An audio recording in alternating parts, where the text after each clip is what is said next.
So welcome everyone. It's a pleasure to be here with you. I know we've got a pretty diverse audience attending the conference, so folks from all over the world, folks from all sorts of areas of expertise and practice. So really grateful that you chose to come and listen to this presentation right now.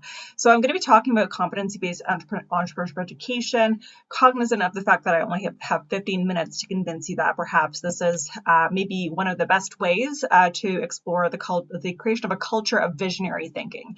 We all want to prepare our learners, our organizations for the future, for change, for taking challenges and problems on head first. And this is one of the great ways that we think we can create these types of individuals within our institutions. So who am I? I'm an assistant professor within a division called the Division of Education and Innovation. I am a prof within the medical school, and I'm also fulfilling two roles within education. I'm the director of Health Ventures Development within an initiative called the Michael G. DeGroot Initiative for Innovation in Healthcare, and I'm also the program director for the Clinical Health Innovation Program. I also am one of the co-leads for the newly formed community of practice that we have within the Department of Medicine called Medical Entrepreneurship Nexus, or MedX. Disclosures, the programs that I'm going to be talking about today are for profit. They make money for the institution, and they make money for three organizations in particular. So the Michael G. DeGroot School of Medicine, which encompasses the Initiative for Innovation in Healthcare, also just the Faculty of Health Sciences Program for Faculty Development, as well as PGME, or Postgraduate Medical Education. All of these programs are open to folks outside of McMaster University. So of course, if you're willing to ask me some questions about the program, I'm happy to entertain those. However, CHIP specifically is for clinical folks, so people who are clinical trainees or practicing health professionals, whereas Health Ventures, which I'll also be talking about, is open to anybody from any discipline. And really, Health Ventures benefits immensely from being very, very multidisciplinary. So here's the thing. There are three pretty challenging realities in healthcare, and they make health innovation very difficult.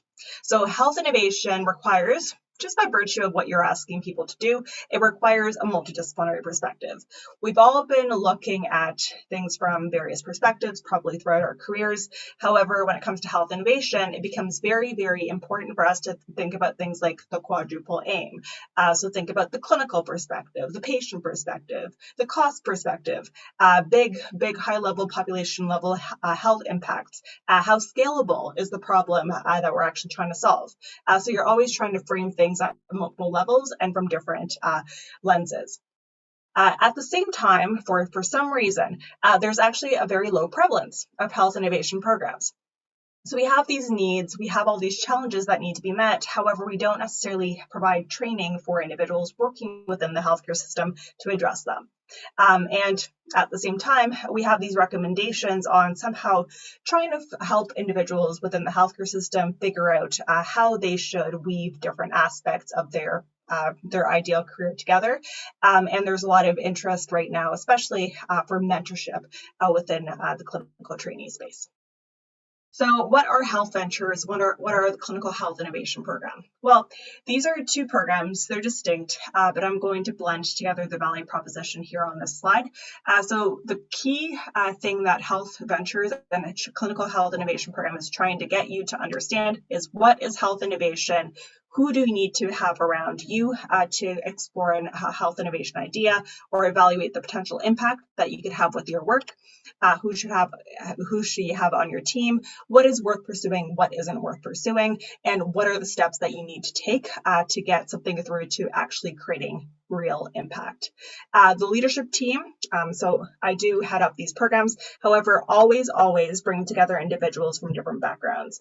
So bring together individuals who are more entrepreneurship focused within the McMaster University faculty, folks who are currently entrepreneurs.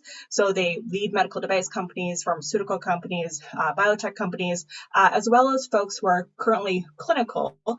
So they're healthcare professionals, but they've also adopted the secondary hat of also wanting to make change happen and pushing forward change either within their own companies or within the hospital or healthcare organization that they currently work within. All of these programs assume that you don't have time for health innovation, okay? So one of the problems that I find with a lot of education as it currently exists today is that it assumes that you have a whole year to dedicate to something full-time, a whole 4 months, a whole 2 weeks to dedicate 100% of your attention to that thing. This is not true for most of individuals who are frustrated within the healthcare system or just in general who want to do innovation. And so you need something that is flexible, that is accessible. So this whole wave of online education actually works in our favor. And it's variable in terms of how long it takes to actually complete the program. But for the sake of giving you a guesstimate, it takes around 12 months to finish CHIP or Health Ventures. How do we assess individuals? We assess individuals at the moment. So we assess them through short quizzes, reflections, milestone presentations. A lot of people who want to do health innovation actually struggle with communication skills. And so we try to get them over that as quickly as possible, as well as coaching meetings. This is what Health Ventures looks like. Remember, this is one of 2 programs that I'm going to be talking about. So Health Ventures is intended to be the adaptable form of entrepreneurship education that folks who want to work within the health innovation space have been looking for. And it's designed to function in 3 very flexible ways. So first, you can take this as a Health Ventures certificate of professional learning. So a certificate program that actually can be taken in sequence of 3 courses out of 4 that are available. If you don't have time to do that, so you don't have time to dedicate a whole 12 months, well, that's fine. You can take any courses in any sequence that you want, and ultimately you can complete the same thing, but on your schedule. You can't do that? Well, guess what? Now you can actually do micro-credentials instead. So take micro-credentials. Each of these takes about 20 hours. It's asynchronous, it's online, and you're able to pick up the skill sets that you need and the knowledge base that you need in order to move the needle on the project and on the idea that you kind of had on the back burner and finally learned how to take it forward. Now, who actually attends these programs? Health Ventures. So Health Ventures has been around since 2019. However, it's been developed in stages. And so what we found over time is that we're not just talking to a homogeneous population of learners. We're actually talking to a broad spectrum of individuals with ideas based on clinical experience that they've had, based on ideas from a family or a friend that they've had experience a certain condition. But we're also having a lot of individuals with existing companies come into the program.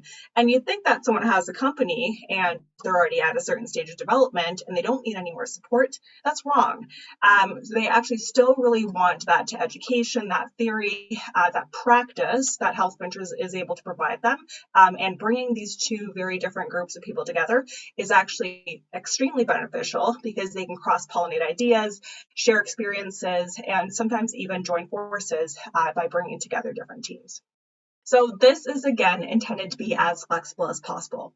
And so when we're thinking about Health Ventures and what I believe is maybe the future of education, we're trying to think about something that can be piecewise woven together in a way that makes sense for the learner, not necessarily always focusing on what works for the educator, but on the learner.